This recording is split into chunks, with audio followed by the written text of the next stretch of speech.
के द्वारा जंगल को चले गए और वहां जाकर के तपस्या करके दशम स्कंद का पाठ करके भगवत प्राप्ति कर ली। और यहां अपने पति के चले जाने पर धुंधली बड़ी दुखी हुई और यहां एक दिन उस धुंधकारी बालक ने उसको बहुत मारा, अपनी मां को बहुत पीटा। अब पति नहीं था, वैसे भी दुखी थी। आज दुखी होकर के गई और रात्रि में जाकर कुएं में पड़ गई कि दुर्गति हो, इससे अच्छा है मैं आत्महत्या कर लूं। अब वो तो महाराज ना मां बची ना पिता बचा, बड़ा निश्चिंत हो गया। घर में 5 वेश्याओं को ले आया और जो संपत्ति थी उन वेश्याओं को खूब लुटा दी। अब कुछ बचा नहीं। अब वैश्या तो जिनके पास पैसा उन्हीं की है। अब उसने देखा कि कैसे ये मुझे मिले, ये कहीं मुझसे दूर ना हो जाए, तो चोरी करने लगा, अपराध करने लगा, लुटेरा बन गया। याद रखिए ये 5 वेश्याएं जो है ना, ये समाधि भाषा है, ये धुंधकारी हम हैं। ये 5 इंद्रियां ही तो हमें छलती हैं। आंख हमेशा भगवान के दर्शन करना चाहे तो ये सबसे बड़ी खुशनसीबी गुरु कृपा है कि आपकी दृष्टि भगवत दर्शन करना चाहती है, आपके भावों की प्रधानता है। आपके कान व्यर्थ की बातें, व्यर्थ के राग आदि नहीं सुनना पसंद करते, भगवत नाम सुनना पसंद करते हैं, तो आप पर महती गुरु की कृपा है। आपकी जिह्वा भगवत नाम लेना, अच्छे कार्य करना, अच्छा बोलना, यदि उसके जीवन में अच्छी वाणी का सदुपयोग कर रही है, भगवत नाम ले रही है, तो ये गुरु कृपा है। और आप धार्मिक हैं, आप भगवत भक्त हैं। लेकिन इन इंद्रियों ने आपको अगर सता रखा है, आंख यदि, इसीलिए हमारे संत महापुरुष मना करते हैं कि इन दृष्टि से, इन आंखों से कभी गलत चीजें ना देखें, क्योंकि गलत चीज यदि आप देखते हैं, इन आंखों से मन पर प्रभाव पड़ता है और मन चंचल हो जाता है, फिर उन विषयों की ओर यात्रा करने लग जाता है, क्योंकि क्षणिक ही सही पर उसे उसमें बड़ा सुख की अनुभूति होती है। कान यदि भगवत नाम को छोड़ करके व्यर्थ की बातें सुन रहे हैं, चुगली सुन रहे हैं, नायिका नायकों के गाने सुन रहे हैं, उनमें ज्यादा रस आ रहा है, ठीक है, एक दुनिया में रहते हैं आप, तो ये भी ठीक है कि हाँ आप सुने, अच्छी बात है। लेकिन जब भगवान के सत्संग की आए तो कान लग जाने चाहिए सत्संग की ओर, भगवत नाम की ओर, वहां मन ऊबना नहीं चाहिए। लेकिन हम इतने विषयी हो जाते हैं, ये विषयी तो हमको मारते हैं। याद रखिए, इन विषयों से कभी किसी को तृप्ति नहीं हुई है। कभी आंखों ने मरते समय भी आपसे कहा कि बस बहुत देख लिया, बंद कर लो। कभी आपका मन हुआ कि अब आंखों से तो रात दिन देखें, पत्नी देखे, बच्चे देखे, पति देखा या पत्नी देखी, सब तो देख रहे, वही संसार है, वही रात दिन का है, अब क्या देखना, बहुत थक गए, आंखें बंद कर लो। ऐसा कभी होता है? आंखों पे आपने कभी पट्टी बांधी? ये मरते समय भी देखना पसंद करेंगे। कान मरते समय भी आपसे यही इच्छा रखेंगे कुछ अच्छा सुन लूं। ये इंद्रियां कभी भी तृप्त नहीं होती। इनकी तृप्ति के लिए इंसान रात दिन परिश्रम करता है, लगता है और मर जाता है, लेकिन ये इंद्रियां हमेशा भटकाती हैं। ये बच्चियां बार बार ना निकलें।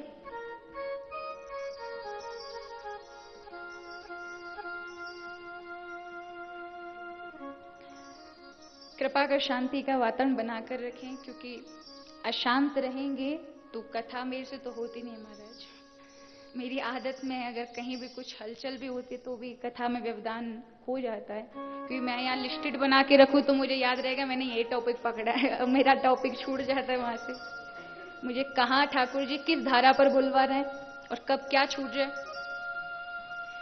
इसलिए कथा के समय केवल कथा, कहां क्या जाना है, कौन सी व्यवस्थाओं में लगना है, ये सब आप भूल जाएं 3 से 4 घंटे के लिए।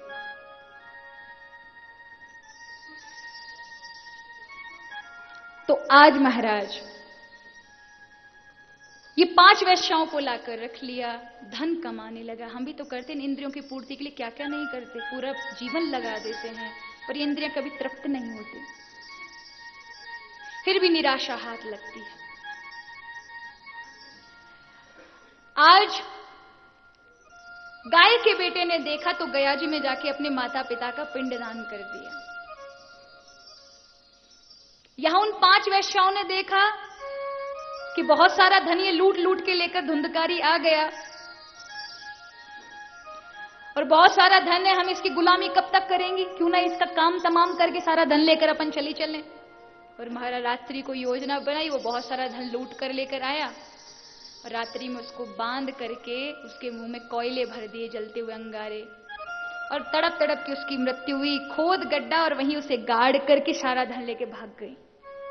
और उसने कोई अच्छे काम तो किए नहीं थे, कुछ धार्मिक कर अपने माता पिता को सताया, जिन्होंने उसको पालन पोषण किया, समाज को परेशान किया, अधर्म किया, गलत कार्य किए, जिसके कारण महान प्रेत बन गया। अब कुछ लोग कहते क्या पुनर्जन्म होता है, कैसे विश्वास करें? अरे महाराज, आपको विश्वास करना ही पड़ेगा। कर्मों के विधान से ही, कर्मों के कारण ही ये संसार चक्र चलता है। आपने देखा ना, एक छोटा सा बालक है, अभी नवजात है, 2-2.5 महीने का, इतनी बुरी बीमारी से ग्रसित है, उसने कौन से पाप पुण्य किए हैं? वो तो अभी कर्म करने में भी समर्थ नहीं है। क्या पाप होता है, क्या पुण्य है, उसका भी उसको ज्ञान नहीं है। वो क्या पाप करेगा, लेकिन उसको भयानक बीमारी ने ग्रसित कर लिया। ये पूर्व के कर्मों का ही कारण है, पूर्व के कर्मों का ही प्रभाव है। भाग्य और कर्म में क्या फर्क है? जब आप अच्छा कर्म करते हैं तो भाग्य का निर्माण होता है और भाग्य आपके सामने परिस्थितियां लाकर खड़ी कर देता है, कभी अच्छी परिस्थितियां और कभी गलत परिस्थितियां, कभी सुख तो कभी दुख। आपका जैसा कर्म रहा वैसा आपका भाग्य बन जाता है, वो फिर भाग्य हो व दुर्भाग्य हो।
तो आज महाराज बोलिए श्री वृंदावन बिहारी लाल की, श्री बद्री विशाल की, श्री श्री भागवत महापुराण की जय। जय जय श्री राधे, जय जय श्री राधे, जय जय श्री राधे। परम पूज्य, परम वंदनीय श्री दादा श्री जी के चरणों में कोटि कोटि दंडवत प्रणाम। उनके साथ पधारे सभी भक्तजनों को भी कोटि कोटि दंडवत प्रणाम। आइए, आगे कथा ऐसी आती है कि धुंधकारी महान प्रेत बन गया। तब गौकर्ण जी ने जाके गया जी में पिंडदान किए, फिर भी उसकी मुक्ति नहीं हुई। अपने भाई को आकर बताया कि मैं महान प्रेत की योनि में हूं। तब गौकर्ण जी ने श्रीमद् भागवत अनुष्ठान करवाया और जिसके कारण उस महान प्रेत की निवृत्ति हुई प्रेत पीड़ा से। धन्यम भागवती वार्ता प्रेत पीड़ा विनाशिनी, कहता हुआ भगवत धाम को गया। आगे महात्मा के कुछ विषयों की चर्चा है। जिस तरह से औषधि दी जाती है, डॉक्टर वैद्य जब औषधि देता है, दवाई देता है, तो उसका परहेज भी बता देता है, कैसा खाना खाना चाहिए, किस तरह से रहना चाहिए। ठीक इसी तरह से अंत में भागवत कथा किस मास में, किस समय, किस वक्ता से, किस श्रोता से, किस जगह श्रवण करनी चाहिए और क्या क्या उसमें नियम है, तो बताया गया कि भागवत कथा जो है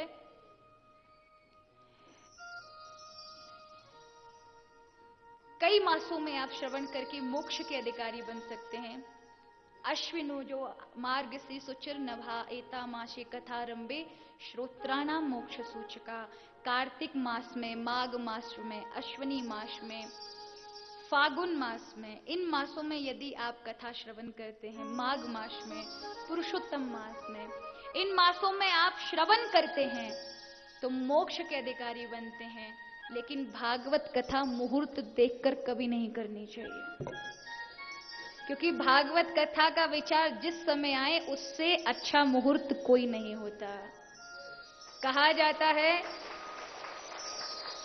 कि समय भागवत कथा ही सबसे, भागवत कथा का सुनना और विचार आना ही सबसे अच्छा समय है। कुछ लोग क्या करते, पत्रा पुत्री के चक्कर में पड़ लेते हैं महाराज। अब आप बताइए, अच्छे काम के लिए पत्रा क्यों देखते हैं? अच्छे काम तो तत्क्षण करने चाहिए क्योंकि समय अल्प है, और अच्छे काम हो जाने चाहिए क्योंकि अच्छे काम के लिए विचार जल्दी आते हैं, कम हैं और जाते बहुत जल्दी हैं। और बुरे विचार आते बहुत जल्दी और जाते बिल्कुल भी नहीं है, जाने का नाम नहीं लेते हो। तो विचार आते ही पत्रा के चक्कर में मत पड़िए।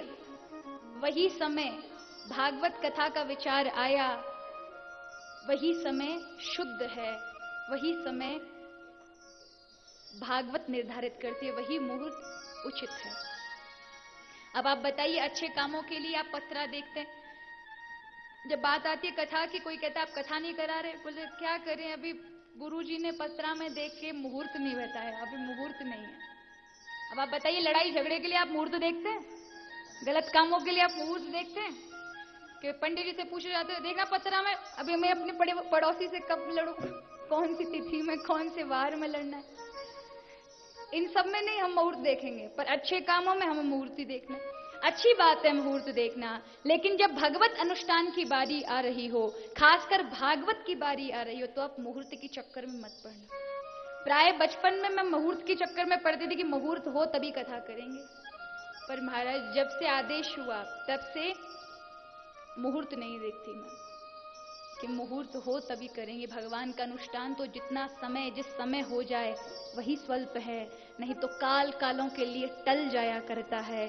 फिर पितरों की कृपा हुई ना हुई, जिस समय हुई उस समय सारे, यानी पितृगण, देवगण, भगवत कृपा, आपका परिश्रम, आपके सद्भाग्य, सबों की जागृति जब एक साथ होती है, तब जाकर के ऐसा संजोग बनता है कि मन में भगवत विचार आते हैं। और जब आप उनको कल पर टाल लेते हैं तो उसी समय तत्क्षण वो विचार दोबारा नहीं आएंगे जीवन में।